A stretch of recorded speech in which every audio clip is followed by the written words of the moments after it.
Hoy vamos a tratar un tema muy especial que tiene por título Resurrección justificadora.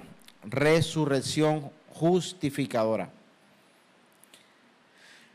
Hay cosas en cuanto a la vida, obra, muerte y resurrección de nuestro Señor que a veces nosotros desconocemos o pasamos por alto.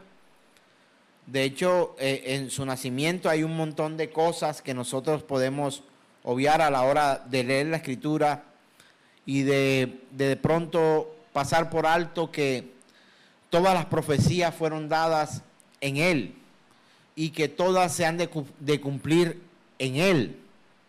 Lo que hace falta se cumplirá en Él y para su gloria. Definitivamente tenemos que reconocer su dignidad, la dignidad de Dios. Sea todo hombre mentiroso y pecador, sea Dios santo, exaltado por doquier. Quiere decir, en cualquier lugar. Que quede expuesto ante los hombres, ante las naciones, ante los reyes, ante los poderosos, ante los humildes, que Él es Dios poderoso. Y que todo lo que Él ha hecho ha sido primeramente para su beneplácito.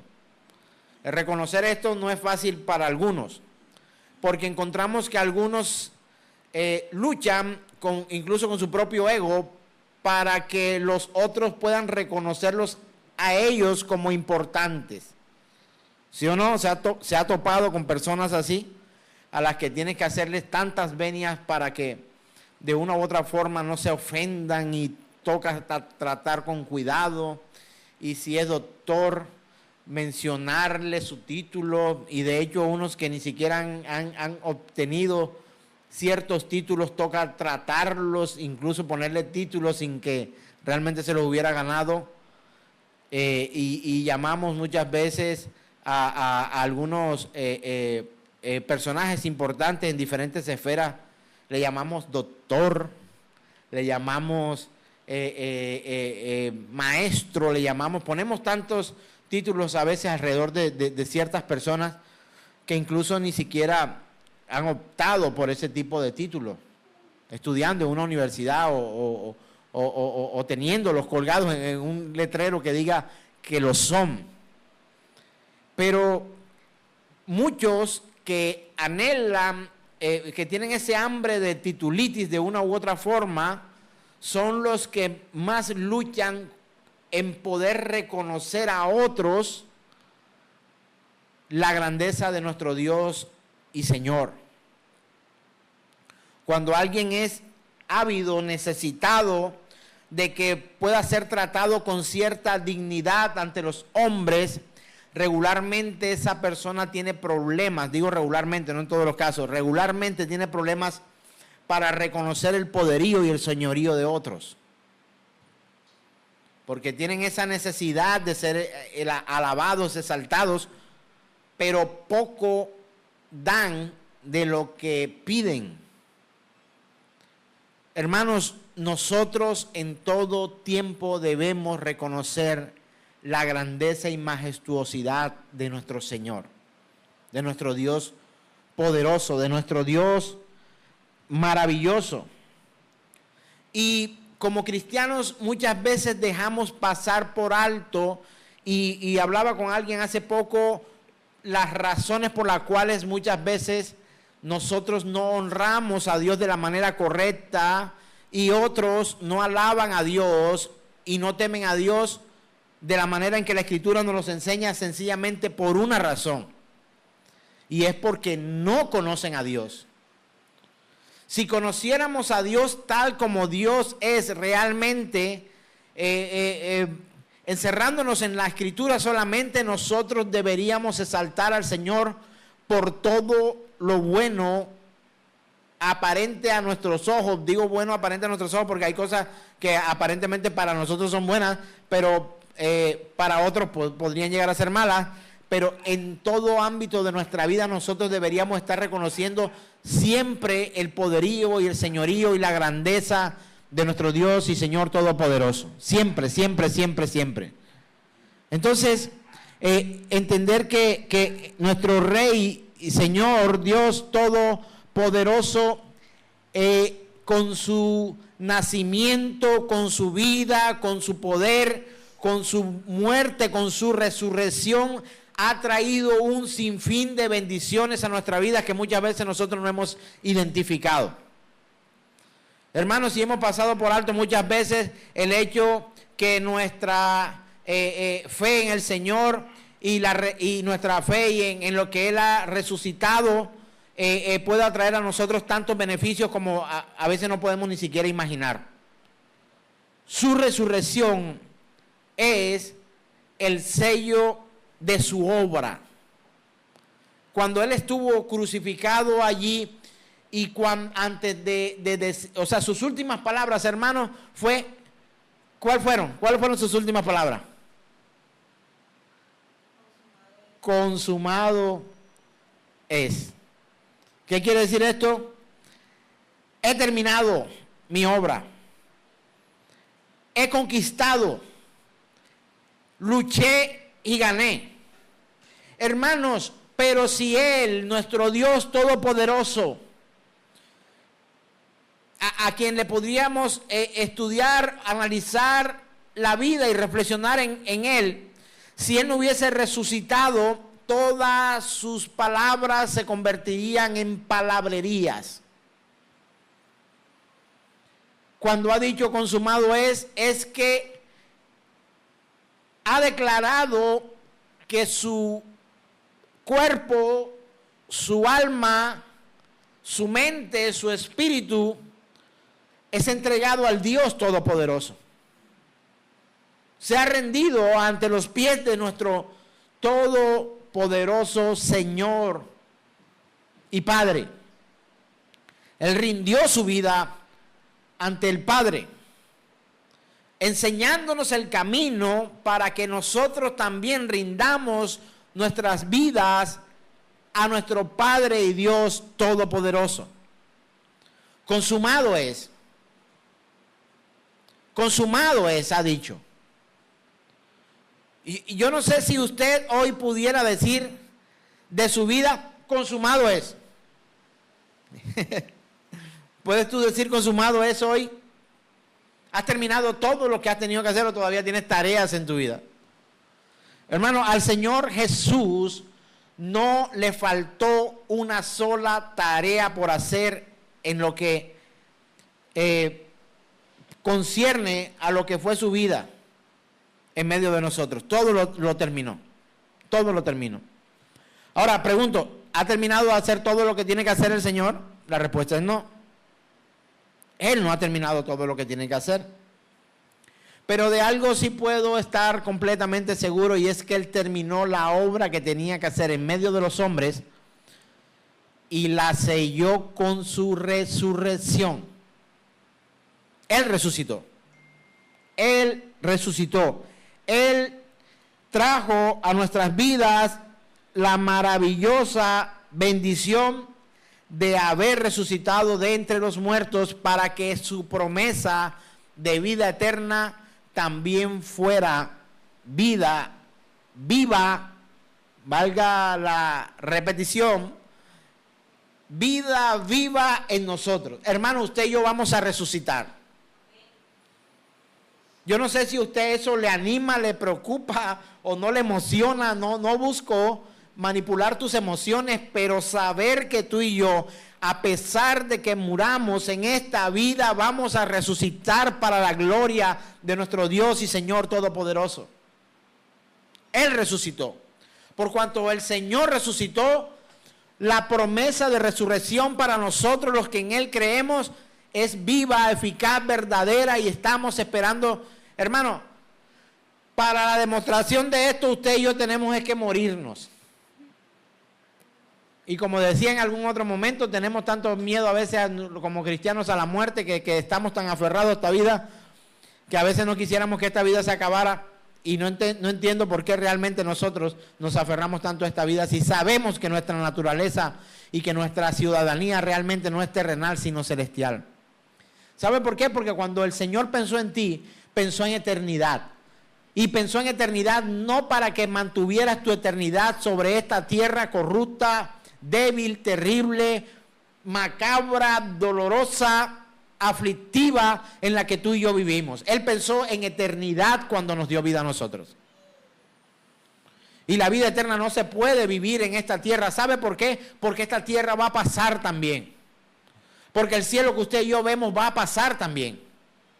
El cielo y la tierra pasarán, mas su palabra no pasará. Su palabra dice que resucitaremos en Él y viviremos cara a cara con Dios eternamente y para siempre. Hermano, esto debería ser motivo de júbilo, de gozo, de alegría en medio de nosotros los cristianos. De pronto tú estás tan aferrado a esta vida que te duele tanto sufrir en esta vida. Hermano, esta vida trae sufrimientos. Y debemos entender que Él prometió estar con nosotros todos los días hasta el fin del mundo en esta vida cruel y corrupta. Esta vida que nos lleva a nosotros a fallar, a pecar y que otros atenten incluso en contra de nuestras vidas. Pero su promesa es fiel como Él es fiel. Hermanos, tenemos que mirar con seriedad la Escritura y si, hermano, cualquiera de nosotros que se aflige más de lo que debe, sencillamente está dejando de creer en las promesas que Dios ha dado para nosotros. Podría darte una respuesta a cualquiera de tus problemas. No te preocupes, vas a morir y un día vas a resucitar en Cristo Jesús. Yo creo que esta respuesta se aplicaría para cada pregunta que a veces recibo. Pastor, ¿por qué? ¿Por qué mi madre es así? ¿Por qué mis hijos son así? ¿Por qué mi jefe es así? ¿Por qué vivo esta vida así? ¿Por qué mi cuerpo sufre esto? ¿Por qué? ¿Por qué? ¿Por qué? ¿Por qué? La respuesta aliciente, la respuesta que debería regocijar nuestro corazón es que un día vamos a morir, vamos a dar de sufrir, pero que también vamos a resucitar en Cristo Jesús, Señor nuestro, para vivir una vida eterna cara a cara con Dios y disfrutar de todas sus bendiciones. Hermano, todo podríamos resumirlo sencillamente de esa manera. Porque sufro con mi esposa, con mis hijos, con mis padres, con mi jefe en este mundo, en mi ciudad, en el país, etcétera, etcétera. No te preocupes, un día vas a morir. Y todo lo que te carga y todo lo que te aflige pasará y tendrás una vida en Cristo Jesús para la glorificación de su nombre, una vida eterna. Hermanos, resucitó para justificarnos. Me imagino que estás esperando el argumento bíblico más poderoso que pudiera yo tener, que es la Escritura, ¿cierto que sí? Para poder corroborar esta verdad. Vamos por favor a Romanos capítulo 4, verso 25.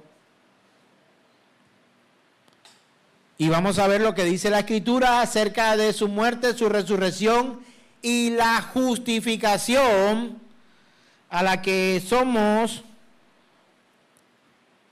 expuestos cuando nuestro Señor y Dios Todopoderoso resucita. Léalo conmigo, por favor. Romanos 4:25 dice: el cual fue entregado por nuestras transgresiones. ¿De quién está hablando?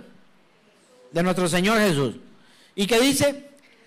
Y resucitado para nuestra justificación. Hermano, el valor importante, poderoso, necesario de la resurrección de nuestro Señor Cristo, hermano, si usted no lo ve en este versículo, usted no lo va a ver en otro lado. Sencillamente, usted y yo debemos entender que fuimos en Él predestinados para una resurrección en la cual seremos justificados por nuestro Señor Jesús el Cristo. Hermano, leí una y otra vez la carta a los romanos del apóstol Pablo, una y otra vez, y no encontraba el argumento para poder vivir gozoso de la resurrección de nuestro Señor Jesucristo. Hermano, este versículo debería traer a nosotros vida. en medio aún del dolor, la tristeza, la aflicción y todo cuestión que pudiera afligir nuestras vidas. Hermanos, Él ha resucitado para que pudiéramos ser nosotros justificados. No puede ser justificado sin la resurrección de nuestro Señor Jesús el Cristo. No puede ser justificado. De pronto creíste que era justificado sencillamente, ¿verdad? Por la fe, por supuesto. Somos justificados allí. Pero hubo un acto que tuvo que ocurrir, un suceso que debió acontecer para que usted y yo pudiéramos ser justificados. Y si antes le hubiera preguntado quizá a nuestra congregación, ¿qué necesitas para ser justificado? La respuesta rápida hubiese sido, ¿cuál? Necesito creer en Cristo Jesús. Muy bien. Y te felicito por esa respuesta. Pero tú tienes que creer en Cristo Jesús, poner tu fe en Él, pero entender que a través de su resurrección, es que nosotros somos justificados. Que se nos impute, que se nos coloque a nosotros, que se nos asigne justos delante de Dios. Tiene que ser imputado sobre nosotros la dignidad de justos, pero por Cristo Jesús. Y eso única y exclusivamente se da a través de el acto, sí, nacimiento virginal, vida en Cristo Jesús, la enseñanza, la impartición del Espíritu Santo, todo esto, hermanos, para que pudiéramos comprender la verdad de nuestro Señor y todas estas cuestiones. Él muere en una cruz, sufre, es el siervo sufriente, va a la cruz, paga por nuestros pecados, muere y resucita. Sin resurrección, dije en la anterior predicación, no hay ¿qué? No hay salvación. Sin resurrección no hay justificación de los creyentes. Y no si Cristo resucitó. Y aplaudimos. Un aplauso porque Cristo resucitó. Pero no entendemos la profundidad y la importancia de la resurrección de nuestro Señor. Para empezar, toda nuestra fe sería ¿qué? Dice la Escritura, vana. Hermanos, pero si Él resucitó, Él tiene el poder entonces también de poder justificar al creyente. Hermano, esto no puede pasarse por alto a la Escritura al estudiar la palabra. La muerte de Cristo fue un sacrificio propiciatorio. Y alguien me decía en una de las clases, o sea, ya como que, o sea, lo voy a parafrasear. No dijo exactamente esta palabra, pero lo dijo más o menos así. No, pero yo quiero que me quite los pecados. Yo no quiero que sea, que me los cubra, porque la palabra propiciar es cubrir. No, que no me los cubra, que me los quite. Y estudiando esto y con una inquietud personal debido a esta declaración de una hermana muy querida, yo decía, pero es que la Escritura habla de propiciar. O sea, ¿cómo yo puedo quitar la propiciación y preferir la justificación y el quitar la remoción de nuestros pecados? Y ¿sabe qué entendí, hermanos? Entendí algo muy poderoso en esta semana, que el Señor por su misericordia trajo en mi vida. Hermano, cuando tú y yo pecamos, los pecados son borrados delante de Dios, ¿sí o no? Cuando nos arrepentimos de nuestros pecados. Él ya ni se acuerda de ellos, como está lejos el occidente del oriente, ¿verdad? Más o menos eso es lo que hemos nosotros estudiado, ¿sí o no? Él ya no se acuerda de nuestros pecados, nos ve como si nunca hubiéramos pecado cuando nos hemos arrepentido fiel y justamente de nuestros pecados. Hermano, pero nuestros pecados han causado un daño que no pueden ser cubiertos ni borrados de la historia ni de la mente de otros. Él te cubre,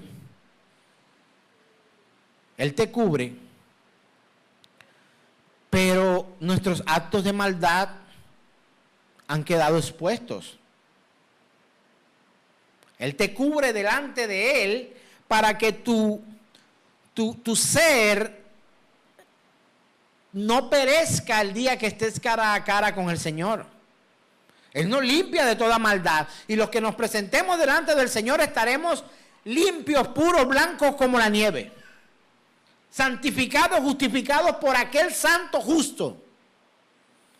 Hermano, pero cuando tú y yo pecamos, no se piensa en cualquier pecado, una mentira, una infidelidad, un robo, haber hecho un acto corrupto, un acto inmoral, todavía nos deja expuestos ante los hombres. Pero voy a volver a poner otra vez mi ejemplo de vida, de una vida terrible de tinieblas como todos ustedes y yo, y los que nos ven también. Pero te encontraste con alguien que alguna vez te dijo, a mí me ocurrió, y tú no eras el que vivías de esta manera, de esta manera, de esta manera y de esta manera. Y yo le puedo decir, sí, tú lo has dicho, yo era esa persona, pero hoy tengo, por gracia del Señor, el perdón y la limpieza de mis pecados. Aquella persona te puede recordar como un pecador. Pero cuando Dios te ha visto arrepentido verdaderamente y con tu fe puesta en Cristo Jesús, Él te ve como si tú nunca hubieras pecado. Por eso Él te cubre. Y la importancia de la propiciación de nuestros pecados no es tanto que tu dignidad ante los hombres, o sea, eso no puede borrarse, hermano. Usted y yo fallamos ante los hombres. Pero ¿de qué vale estar justificados y vistos como dignos delante de los hombres si delante de Dios estaremos perdidos si no somos realmente dignificados por nuestro Señor Jesús el Cristo? ¿Lo has comprendido, hermana, que estás aquí, que me escuchas? Él nos cubre a nosotros. Pero si usted pecó delante mío, yo te vi. ¿Sí o no? Cuando el Señor propicia o te cubre de tus pecados, pregunto, ¿yo también te veo como si nunca hubieras pecado? No. Yo te veo como quizás alguien que me hizo incluso daño. Y puedo terminar juzgándote el resto de mis días, pero cuando estemos delante de Dios, yo podría incluso ser amonestado por Dios por no haberte perdonado tu maldad. Pero cuando Dios te mira a ti, te ve como si tú nunca hubieras pecado porque Cristo te ha perdonado y Él ha cubierto tus pecados delante del Dios Todopoderoso. ¿Entienden la importancia ahora de la propiciación? No, yo no quiero propiciación. Yo quiero es que me los quite. ¿Podemos borrar el pasado? ¿Puedes borrar lo que pasó ayer, anoche, la semana anterior? ¿Has pecado sí o no? Yo he pecado. ¿Tú has pecado? Has pecado. ¿Podemos borrar el pasado? No podemos borrar el pasado. Pero ¿para qué sirve la propiciación? Para presentarnos delante del Dios omnipotente, que tiene el poder de juzgarnos y aún quitar nuestra vida y echar nuestra alma al infierno. Hermano, yo le hago la pregunta, ¿quién cree usted que lo lleva usted al infierno? Y muchos hoy están equivocados pensando que Satanás es el que te lleva al infierno. No. Satanás será un cohabitante con muchos de los que irán al infierno, o sea, serán solo vecinos. ¿Usted todavía está pensando que Satanás tiene un trono en el infierno? No hay trono para Satanás en ningún lugar. No hay una silla. Él no es el jefe del infierno. Algunos todavía creen que la fiesta continuará en el infierno. En el infierno no habrá fiesta, hermano. No hay fiesta en el infierno. Él no es el Señor del infierno. El Señor del infierno es nuestro Dios Todopoderoso que creó el infierno para Satanás y sus demonios y para enviar a todo aquel que le dé la espalda al Señor. ¿Y quiénes son esos? Somos nosotros. Pero por su misericordia hemos sido rescatados, por su gracia, por su misericordia, y Él ha colocado el don de la fe en nosotros para poder creer al Evangelio y que podamos ser transformados ahora Y que aunque hayamos fallado y que fuéramos merecedores de ese infierno, Él por su gracia y por su misericordia nos toma y nos trae para su reino, en el que podremos nosotros disfrutar. Ahora pregunto, ¿quieres que solo te quiten los pecados o que también sea propicio a ti, pecador? Necesitamos la propiciación. Hermanos, y sin su resurrección no podría Él tampoco cubrir absolutamente nada, porque Él hubiese quedado muerto. Hoy, la semana anterior, tuve la oportunidad y la osadía de predicar esta verdad ante los compañeros de trabajo, tengo que decirlo de la manera correcta, a los compañeros de trabajo a los que les estoy predicando acerca del Evangelio de Cristo Jesús. Solamente estamos tratando Evangelio. No me pregunten por dinosaurios, no me pregunten por los huesos de Moisés, no me pregunten si en los cielos hay 3 o 4 carrozas, no sé nada de eso. Solo predicar el Evangelio a estos compañeros de trabajo, y estos compañeros de trabajo se enteraron hoy, aquel día. Y le dije, hoy ustedes se van a enterar de una verdad poderosa. ¿Y cuál es esa verdad? Que si usted no adora, que si usted no exalta, que si usted no se rinde ante el Dios Todopoderoso de la Escritura, usted antes se ha postrado y se ha rendido a muertos. Los ojos de muchos se abrieron así tan grandes. Y le decía, dígame usted que usted conozca, que haya leído, si cree en el Dios de la Escritura. No, si creemos en el Dios de la Escritura. Usted también. Bueno, listo. ¿Cuál de los... ¿En qué está tu fe? No en el Señor, sí, listo. Bueno, pero si antes tenías una fe distinta, o si tu fe estaba direccionada hacia alguien o hacia alguna otra persona fuera del mismo Señor, déjeme decirle que usted estaba poniendo su fe en un muerto. ¿Y cómo así? Pero, ¿y Pablo? No, Pablo está muerto. ¿Y Pedro? Está muerto. María está muerta. Moisés, muerto. Todos muertos. Todos, absolutamente todos muertos. Pero que el Señor Dios Todopoderoso también resucitará un día, para que los que nos antecedieron en la fe puedan ser levantados juntamente también con nosotros. Primero las primicias, valga la redundancia. Primero fue Cristo, luego las primicias y luego nosotros, que vinimos después. Y ellos quedaron un poco reflexivos y miraban sus rostros, porque algunos son muy devotos de algunos llamados santos que ellos habían puesto de una u otra forma su confianza en ellos. Hermano, le digo, vamos avanzados. Porque predicarle esto a un grupo de personas que no habían de una u otra forma rendido su corazón al Señor, a hablar que si su fe estaba puesta en alguno de esos otros que no es Cristo, su fe estaba puesta en un muerto, es una cosa terrible. ¿Sí o no? Es una cosa terrible. Pero no podía dejar de predicar la verdad, porque para eso hemos sido nosotros llamados. Ahora, vamos por favor a Romanos capítulo 3, versos 25 y 26. Y vamos a entender un poco más de esto, de lo que he tratado de traer en esta hora, para que usted y yo podamos entender un poco más acerca de la propiciación.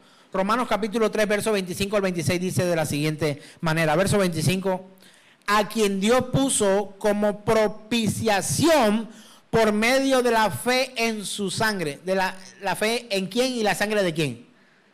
De Jesús el Cristo.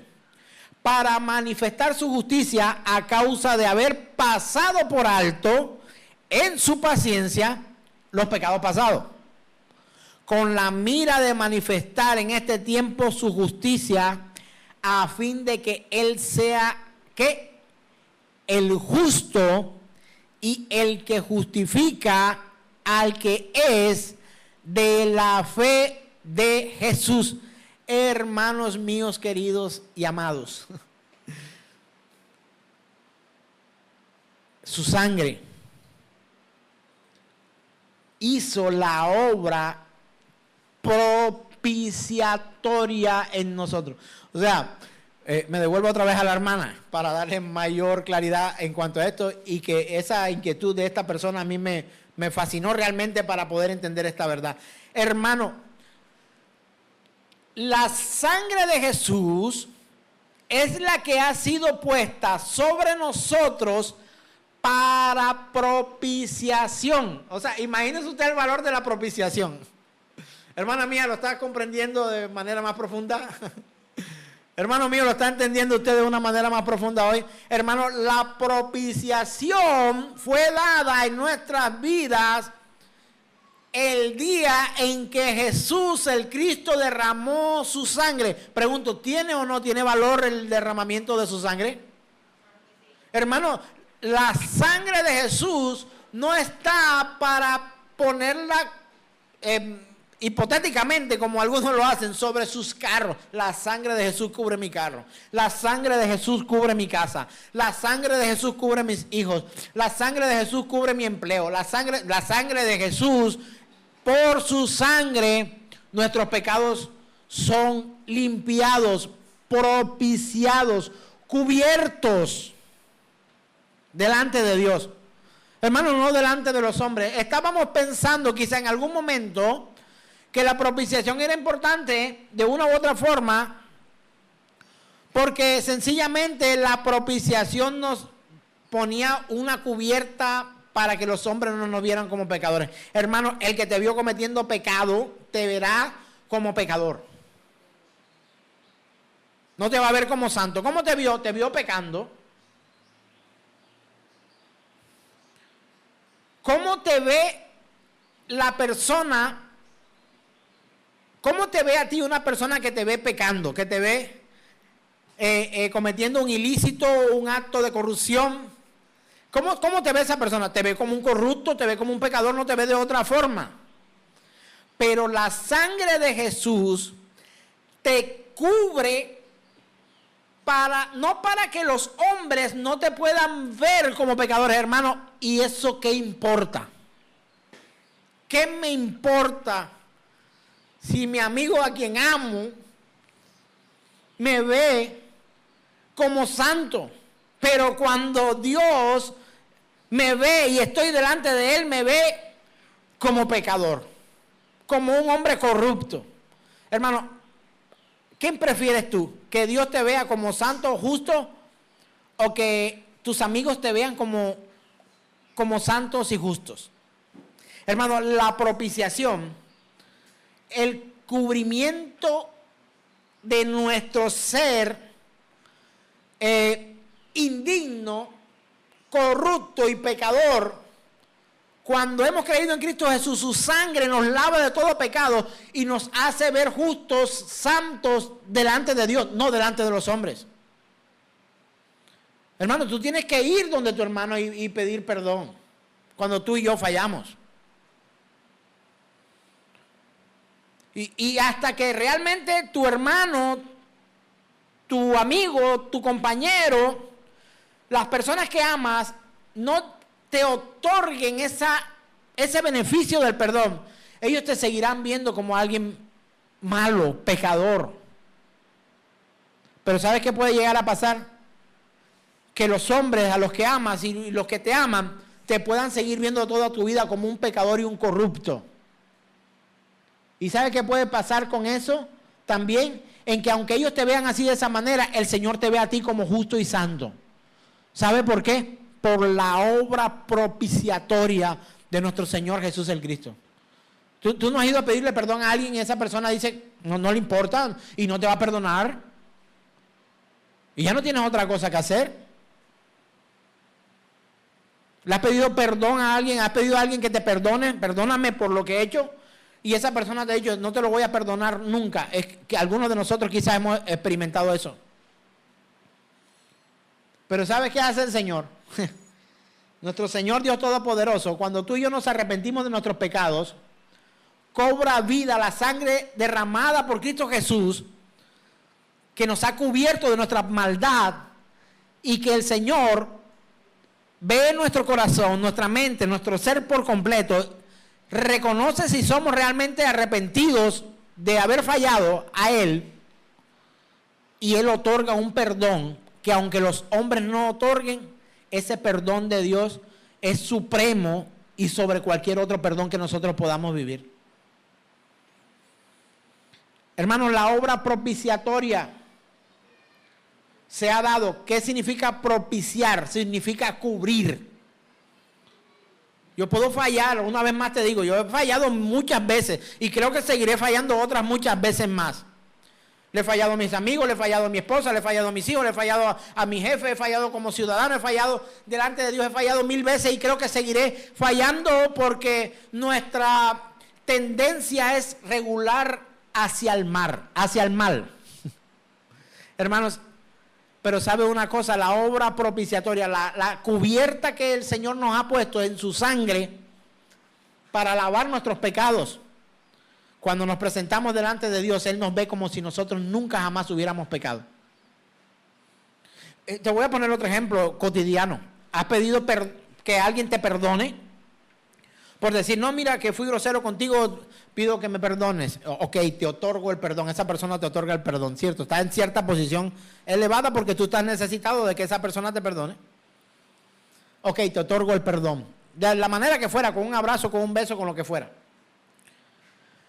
Pero otra vez vuelves y fallas a esa persona y viene esa persona y te dice, mira, ya van 2. Y se acuerda de lo que antes hiciste. Pero ve acá, no era borrón y cuenta nueva. No. Yo te la voy sumando. Yo te pregunto, ¿cuántos pecados te lleva sumado a ti el Señor?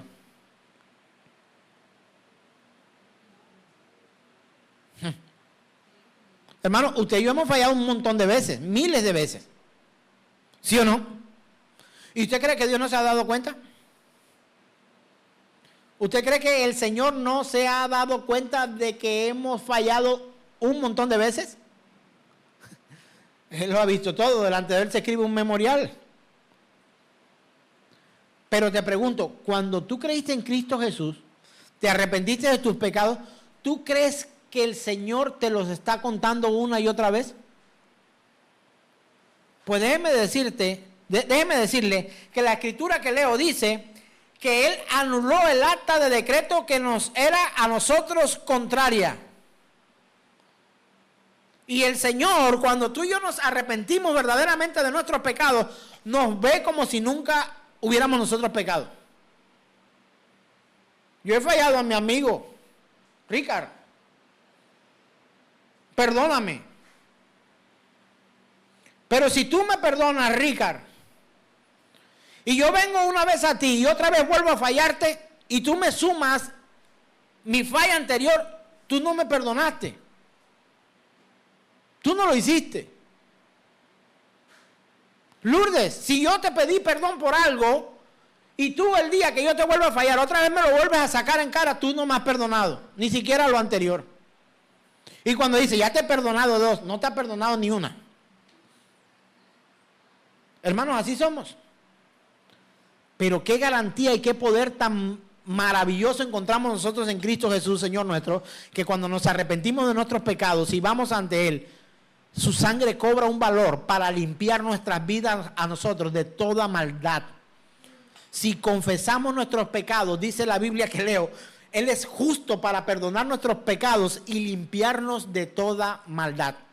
Hermano, no sé si hoy, no sé si mañana, no sé, espero, ruego al Señor que tú puedas hoy poder comprender en esta hora que cuando te arrepientas de tus pecados, de todos tus pecados, entiendas que Él te perdona. ¿Sabe cuál es el problema entonces con esta gran verdad? En que tú no veas como pecado lo que Dios ve como pecado. Porque ahí entramos allí a jugar otra película distinta. Pasé 2 horas predicando a uno de mis mejores amigos de toda mi vida, con los que jugué desde niño, y le prediqué el evangelio y traté y lo abracé y le pregunté luego, ¿quieres entregar tu vida al Señor Jesús? Por supuesto. ¿Estás arrepentido de tus pecados? Por supuesto que estoy arrepentido de tus pecados. ¿Cómo me viste hasta ahí? Bien, cierto que sí, contento y gozoso.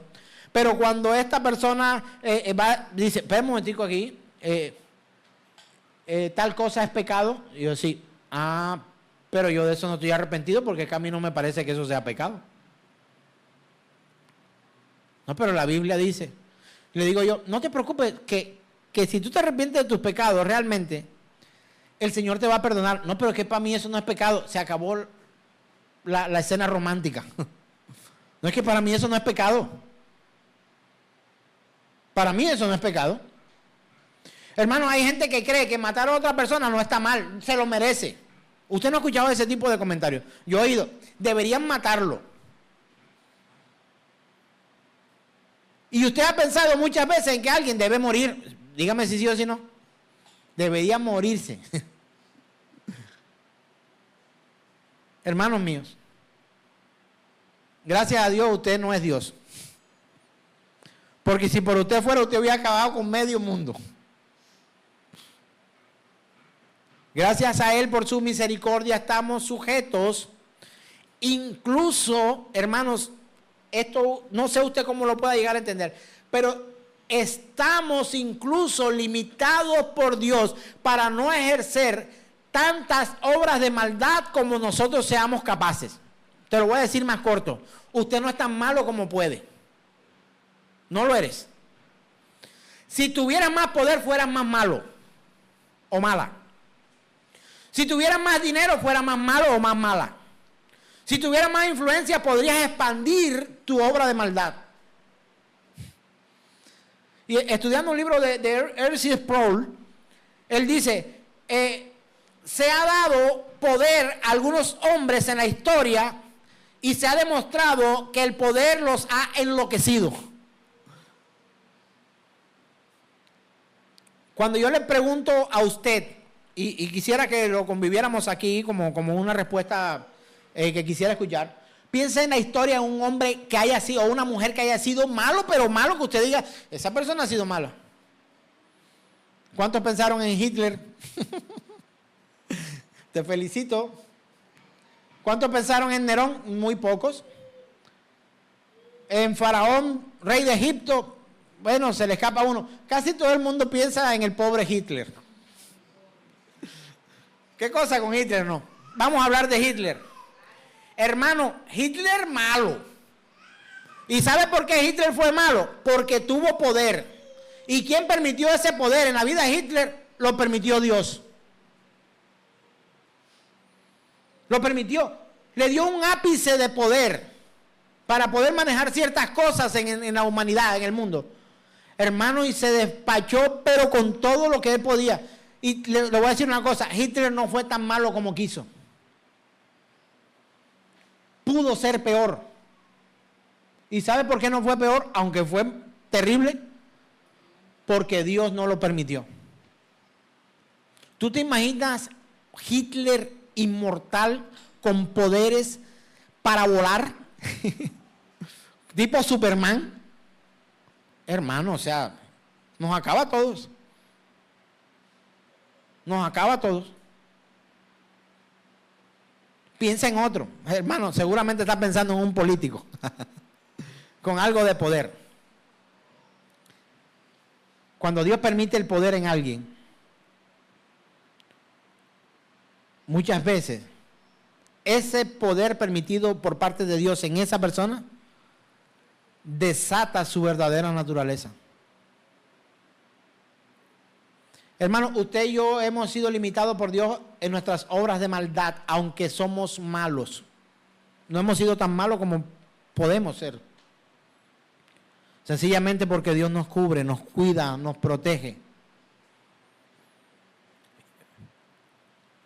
Dios puso como propiciación a Cristo por medio de la fe en la sangre de Jesús. Un amigo a quien amo mucho, hace poco, cambió su carro y compró una camioneta. Y me dice, me lo mostró, bueno, de hecho vino aquí y me dijo, no, ¿qué tal? Que cambié el carro. Y yo empecé a mirar, no lo encuentro. Y yo, tiene que ser porque este carro no lo he visto por acá. Y me dice, no, ese no es. Y yo, no, es que tiene que ser ese carro está bacano. Y esta persona me dice, me gustaría que orara por mi carro. Y yo le he dicho a esta persona, hermano, yo no oro por carro, yo oro por personas. Y oro con personas. Y me dice, no. Le digo yo, no es necesario. Porque ese carro va a ir donde tú lo lleves. Y debería yo orar es por ti y no por el carro. En ese carro va a ocurrir lo que tú permitas. Y debería orar por ti, no por las sillas del carro. Hermanos, sencillamente, hemos tenido la fea costumbre, no bíblica, de untar la sangre de Cristo por todos lados. La sangre de Cristo sobre mi carro, la sangre de Cristo sobre mi casa, sobre el piso, sobre el techo, sobre las aguas, sobre no sé, la sangre de Cristo por todos lados. Hermano, la sangre de Cristo es para la remisión de tus pecados y los míos. Y hay gente que dice cuando viene un peligro, la sangre de Cristo tiene poder. Complétele, para perdonar pecados. ¿Está en una situación de pecado? No está en una situación de pecado, está en una situación de miedo. Ahora, pues se convirtió en una muletilla evangélica que hemos empezado a tratar de dejar muchos de nosotros para evitar contradicciones bíblicas. La sangre de Cristo no es para que no sea accidente, hermano. La sangre de Cristo para que sea sano. La sangre de Cristo no es para que tú seas sano. La sangre de Cristo para que me den el empleo. Estas hojas de vida van ungidas con la sangre de Cristo. ¿En qué lugar en la Escritura dice que la sangre de Cristo sirve para ungir hojas de vida e ir a buscar empleo? En ninguna parte. La sangre de Cristo es para perdonar. Fue derramada para perdón de nuestros pecados. Para manifestar su justicia. A causa de haber pasado por alto en su paciencia los pecados pasados, con miras de manifestar en este tiempo su justicia a fin de que Él sea justo y el que justifica al que es de la fe de Jesús. Ahora, por doquier, todos aplican la sangre de Jesús. De hecho, conozco a algunos que a las 7 de la mañana, mientras están abriendo su negocio, lo que ponen es música cristiana para poder vender. Hermanos, abandonemos esas feas costumbres que no son bíblicas y que nos llevan a nosotros a jugar una especie como de cábala o de cuestión de suertes y de agüeros y de cuestiones, cuando realmente nosotros no deberíamos vivir de esa forma. Hermanos, si usted es de Cristo, así usted no venda, así usted no gane, así usted no coma y así usted se muera, usted debe glorificar al Señor en todo tiempo. ¿Cuándo? En todo tiempo. ¿Dónde? En todo lugar. ¿Cuándo? En todo tiempo. Siempre, siempre, siempre, siempre. Y entender que aquel que resucitó pudo traer a nuestras vidas justificación. Vamos otra vez a Romanos capítulo 4, verso 25, por favor. Esta es una verdad poco predicada, una verdad poco exaltada. Dice, está hablando de Jesús, el cual fue entregado por nuestras transgresiones, y que dice, y resucitado para nuestra justificación. Hermano, así como no hay salvación sin resurrección, tampoco hay justificación si el Señor no hubiera resucitado. Para santificarnos, para justificarnos, para bendecirnos, era necesario que Él muriera y resucitara. Y resucitara. Quizá usted pensó que solamente íbamos a tratar el tema de la resurrección en el domingo de resurrección como tradicionalmente se hace. No, tenemos que ver la resurrección el resto de nuestra vida como algo supremamente importante en la vida del creyente. Porque sin resurrección, ninguna de las promesas dadas por Dios pudiera haber llegado a la vida de ningún creyente. Y si Cristo no resucitó, ¿qué pasa con nuestra fe? Es vana. Aún estáis en vuestros pecados. Hermano, ya ve. Si Jesús no hubiese resucitado, nosotros viviríamos una vida profundamente sumergida en el pecado. Aún estáis en vuestros pecados. Verso 18. Entonces también los que durmieron en Cristo perecieron. O sea, aquellos que murieron con su fe, con su esperanza puesta en la promesa de que Jesús habría de resucitarnos, murieron. Y allá se van a quedar muertos. Si en esta vida solamente esperamos nosotros en Cristo, ¿qué más esperamos nosotros? Hermano, ¿tú esperas que Dios no te falle nunca? Tú no puedes esperar eso. Que tu esposo, tu pareja, tu esposa, tus hijos, tus padres, tus hermanos, tu jefe, el alcalde, el gobernador, el presidente, no te falle. ¿Tú en serio estás esperando que eso ocurra? Todos te van a fallar en la primera oportunidad que tengan. Pero ¿sabes quién no te va a fallar nunca? El Señor. Realmente nosotros, o sea, si hay algo que pudiéramos realmente bueno esperar, la mejor promesa de espera que usted y yo pudiéramos tener es Cristo. El mejor tesoro, Cristo. La promesa más esperada, Cristo. Tu esperanza, Cristo. Esperamos en Cristo. ¿Y qué dice? Después de esa coma, el verso 19 dice una cosa terrible. Somos los más dignos de conmiseración de todos los hombres. O sea, si Cristo no resucitó, somos los más dignos que nos miren como miserables. Le estoy diciendo en otros términos. ¿Qué dice la cita? Somos los más dignos de conmiseración de todos los hombres, dice la Biblia. Explicado es de una u otra forma que te miren como un miserable. Pero ¿sabe cuál es la buena noticia? Él resucitó.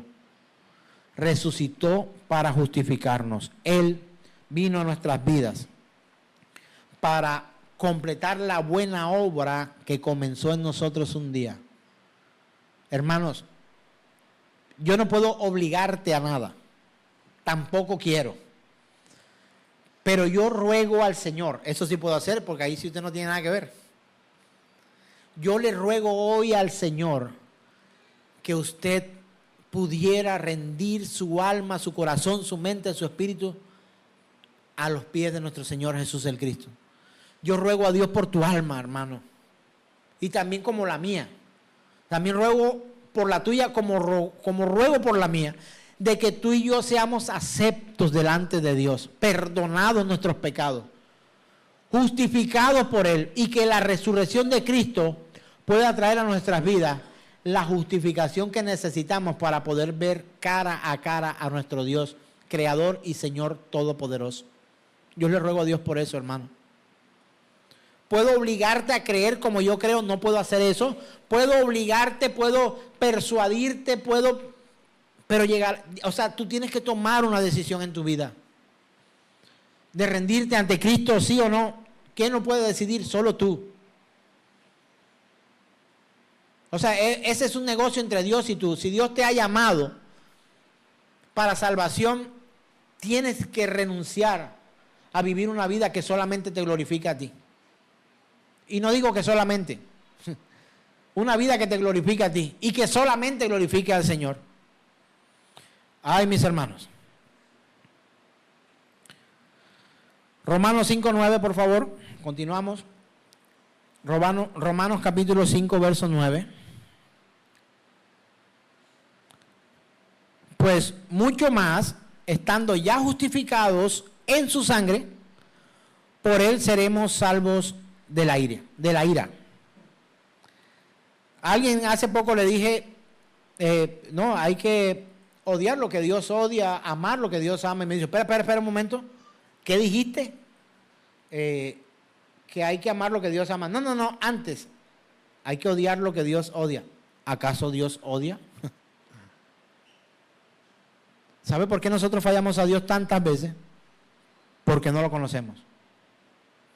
La Escritura dice que Él está todos los días enojado con el impío, con aquel que no se arrepiente de sus pecados. Que Él al altivo lo mira, ¿qué dice la Biblia?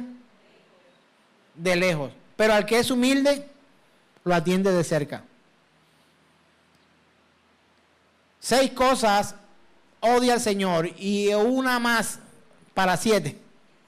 Y me tocó coger a esa hermana querida y decirle, mira, la Escritura dice que el Señor está enfadado o enojado, que antes éramos hijos de ira, que antes éramos enemigos de Dios, que estábamos apartados de Dios, que estábamos condenados al infierno. No, pero es que Dios no puede ser así.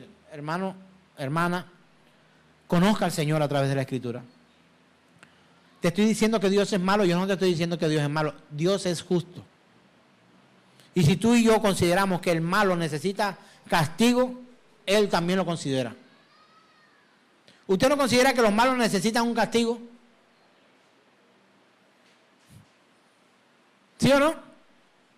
Los malos deberían ser castigados por sus obras malas. Si alguien te roba, ojalá la policía lo coja y lo metan preso. Eso no es lo que usted desea, eso usted desea todos los días. Eso anhelamos. Si alguien te golpea, que lo metan preso. Si alguien viola, que lo metan preso. Si alguien hace... ¿Por qué? Porque las obras de injusticia merecen castigo, ¿sí o no? Eso es lo que hemos anhelado todo el tiempo. Hermano, la Escritura dice en Romanos que la paga del pecado es muerte. ¿De qué te estoy hablando, hermano? Necesitamos arrepentimiento. ¿Cuántas veces vas a llegar a este lugar y escuchar el mismo discurso? Todas las veces que sea posible. Tú y yo necesitamos arrepentirnos de nuestros pecados, rendir nuestra vida al Señor, creer en Él. ¿Qué se necesita para ir con Cristo a la vida eterna y disfrutar las eternidades futuras en Él? Creer y arrepentirse. ¿Tienes que venir a barrer este lugar? No. ¿Tienes que dar dinero? No. ¿Compras la salvación o un milagro a punta de plata? No. ¿Necesitas tú y yo tu dinero? La respuesta es no. No te dejes engañar, no te dejes robar. La predicación del Evangelio tiene que resumirse a la verdad escrita. Y si pudiéramos de una u otra manera resumir el Evangelio es arrepiéntete y cree en el Señor Jesucristo. Pare de contar. ¿Y que yo puedo? Arrepiéntete y cree en el Señor. Pastor, yo puedo. Arrepiéntete y cree en el Señor. No me preguntes qué puedes hacer de malo. No me preguntes.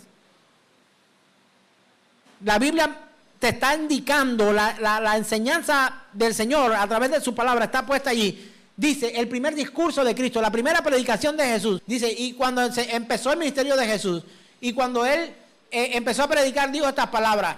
Lo primero que dijo, el reino de los cielos se ha acercado. ¿Qué quiere decir? Yo vine. Y después dice, arrepentíos y creed en el Evangelio. Hermano, ¿qué nos pidió? Arrepientan y crean. Tienes que vestir como yo. No tienes que vestir como yo para ir al cielo.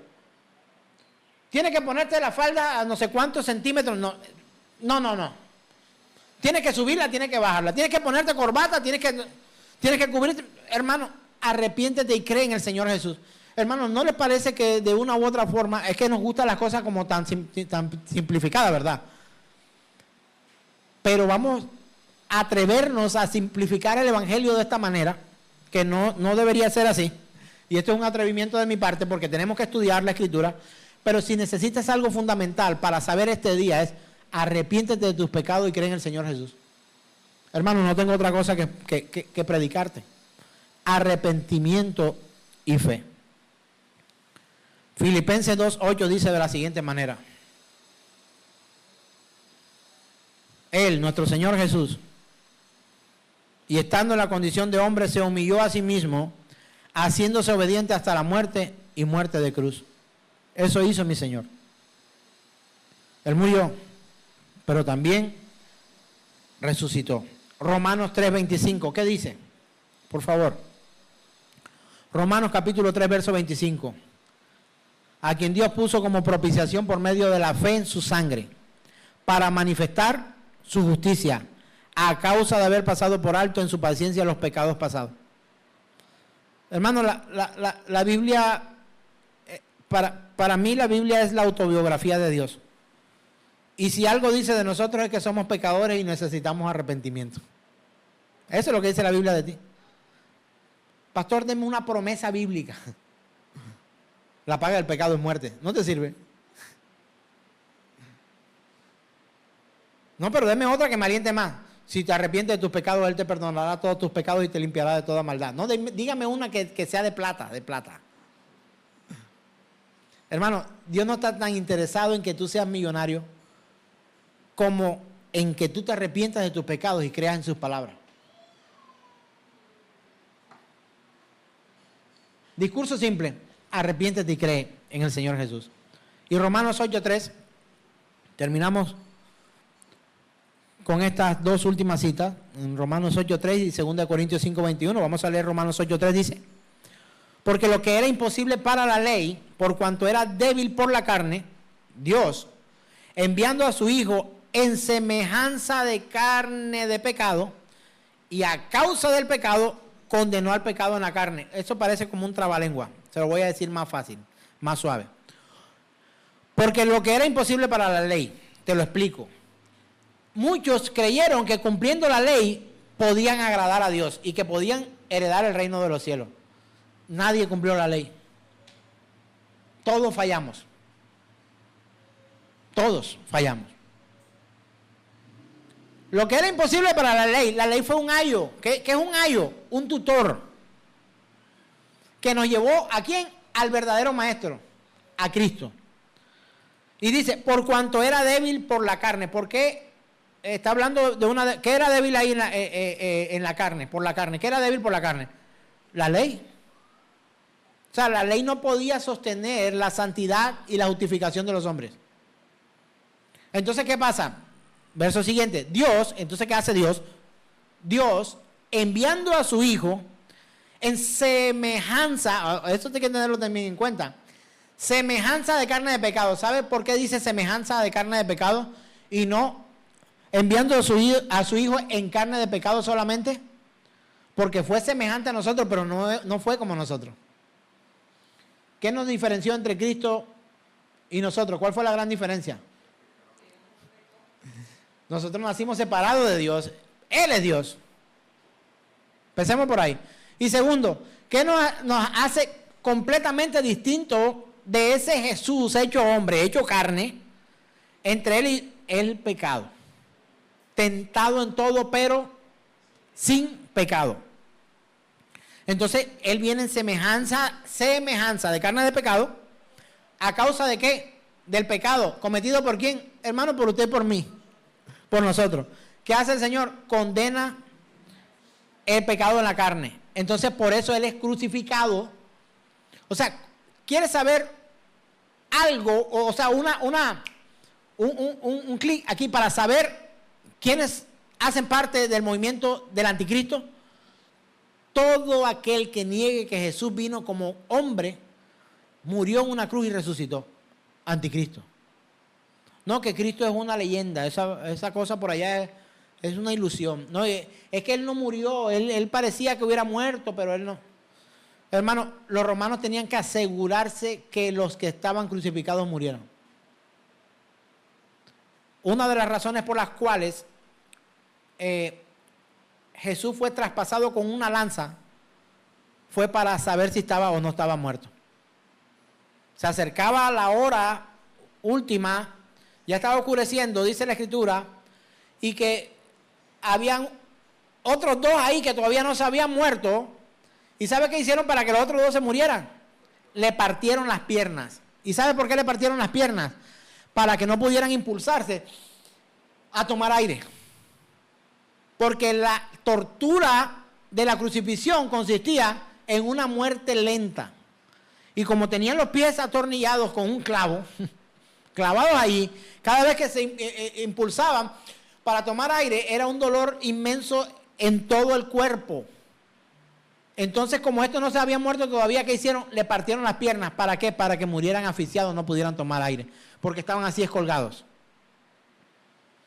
Y cuando van a donde Jesús, no le quiebran las piernas, sino que se aseguran perforando su costado con una lanza, y dice la Biblia que leo que de su herida salió sangre y agua. Esto solamente se da en un cuerpo muerto. Hay una separación química en la sangre, tal, no sé si usted aquí hay entre nosotros un médico o algo que conozca esto, o el que nos está viendo a través de la transmisión. Es perforado y sale agua y sangre. Cuando usted se apolilla un dedo, se rompe la piel, alguna cuestión, usted bota agua cuando usted se corta. Usted no bota agua. Pero te has dado cuenta que cuando tú dejas una gotica de sangre allí, hay una separación química ahí. Hay como una agüita por un lado y se ve más rojita por el otro. Eso ocurre porque hay una separación química en la sangre Y cuando a Jesús lo atraviesan con esa lanza, es para verificar si está o no está muerto. Y cuando a él lo atraviesan con esa lanza, sale sangre y agua por ahí. Un vivo no bota sangre y agua. Un vivo bota sangre, no agua. Su cuerpo empezó a deshidratarse a través de esa herida. Hermanos míos, por último, segunda carta a los Corintios, capítulo 5, verso 21 dice, hablando de Cristo, al que no conoció pecado. ¿Quién no conoció pecado? Puedes malinterpretar esto diciendo, no es que él no sabe de quién pecó. No. Él sabe que todos somos pecadores. Él no conoció pecado, quiere decir es que él nunca practicó, cometió ningún pecado. Dice, por nosotros lo hizo pecado. ¿Quién hizo pecado a nuestro Señor Jesús? El Padre. Esto es terriblemente severo y fuerte. Alguien se fue de esta congregación cuando yo le dije, no fuiste tú el que llevó al Señor a la cruz. No fueron los romanos los que crucificaron al Señor. No fueron los judíos y el Sanedrín que llevaron a Cristo ahí a la cruz. Él puso su vida y fue enviado por el Padre para padecer en esa cruz. ¿Cómo puede ser Dios tan malo que mandó a su propio Hijo? Lo hizo por amor a ti y por amor a mí. Esa condena no podía venir de un hombre, porque todos los hombres eran pecadores. Y quien podía profesar, emitir, imputar al Señor esos pecados, solamente era el Santo de los Santos, el juez justo. Por nosotros Él lo hizo pecado, para que nosotros fuésemos hechos justicia de Dios en Él. Al que no conoció pecado, por nosotros lo hizo pecado, para que nosotros fuésemos hechos justicia de Dios en Él. Hermano, usted y yo deberíamos estar agradecidos, saltando en una sola pata, confiando en que aunque nosotros hayamos fallado, Él no solamente cubrió nuestros pecados, sino que los quitó. Cuando cuando Juan Bautista ve a Jesús entrando, que viene a ser bautizado por Juan, las palabras de Juan Bautista son: he aquí el Cordero de Dios que quita el pecado del mundo, hermano. Qué bendición tan grande. ¿Sabe por qué? Porque aunque yo te haya fallado y yo te pida perdón, y así tú no quisieras perdonarme, si yo voy a los pies de nuestro Señor Jesús, Él me lleva al Padre y mi Padre me ve como si yo nunca hubiera pecado. Hermano, no has sido tan malo como tú crees. Has podido ser peor. Y esa limitación de maldad la ha puesto Dios en ti. Solo Dios. Y quiero decirte que no hay un pecado tan grande que te pueda alejar del Señor. Ninguno. Solo hay un pecado que el Señor dice, el pecado imperdonable, y eso no lo vamos a hablar hoy. Vamos a hablar en otra oportunidad. Pero quiero decirte que realmente, si tu vida de pecado hasta hoy te avergüenza, arrepiéntete y cree en el Señor Jesús, y Él te limpiará de toda maldad.